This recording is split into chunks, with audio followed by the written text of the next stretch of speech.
From CanIEatHere.com. Tonight we're making a roasted chicken, herb roasted chicken with potatoes and salt and pepper. So we're starting, as you can see, I already have some of the potatoes cut up here, and I'm just kind of slicing them into big chunks, quartering out the smaller pieces as I go. So they're going to be fairly large pieces. And we're just going to put these in with the chicken as it's roasting. Alright, we're just going to take the potatoes out and we're going to put them in a big bowl. And then we'll toss them with a little olive oil and salt and pepper. Now you can do this to taste. I kind of like to eyeball it. It's a little bit easier. And so we're just going to take a little olive oil, drizzle it around. Roughly a quarter cup. Take some salt.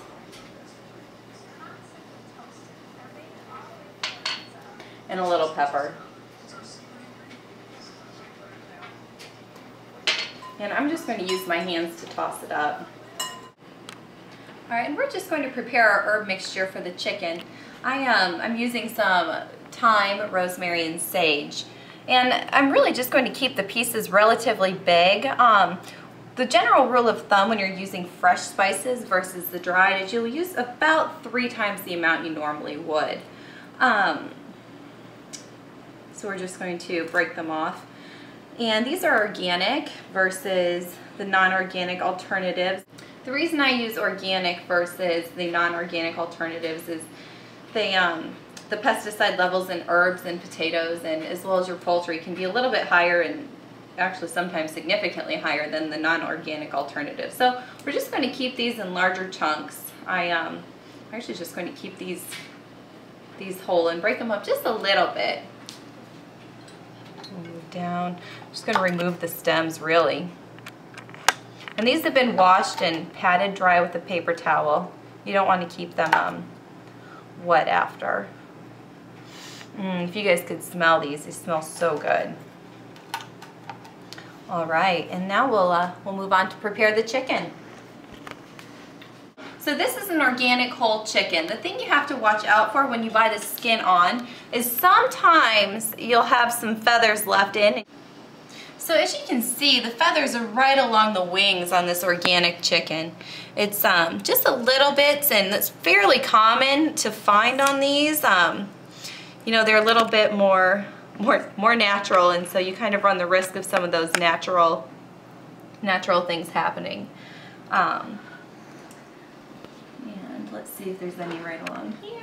As you can see, just barely right along this edge here, there's a little bit of feathers left.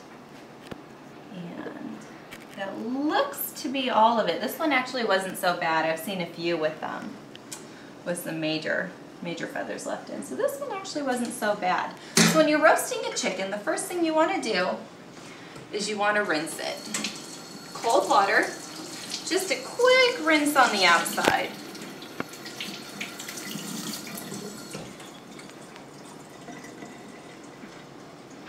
And we'll put it in our roasting pan. And actually, after you rinse it, you'll want to take a paper towel and pat dry the chicken pretty well. The reason is, if there's extra moisture left on the skin, it won't crisp up as nicely as you'd like.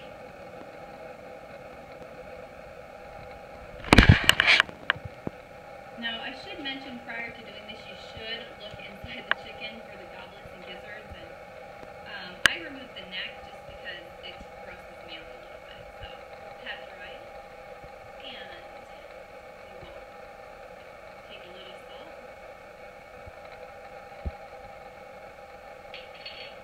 And a little pepper. And you're just going to kind of press it onto the skin. You don't have to go crazy, just a light rub. There. You'll take your fresh herbs. And you're just going to sprinkle them all around.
low sodium, the Pacific brand, the best. It's gluten-free and all natural, and we'll just take it and we'll just sprinkle a little bit around the edges, not on the top. Be careful, try to avoid touching the chicken. And then we'll carry it over. And we're going to put it in our oven at 425 for roughly an hour and 15 minutes, uncovered. And you'll check to make sure it's not pink and everything in the middle.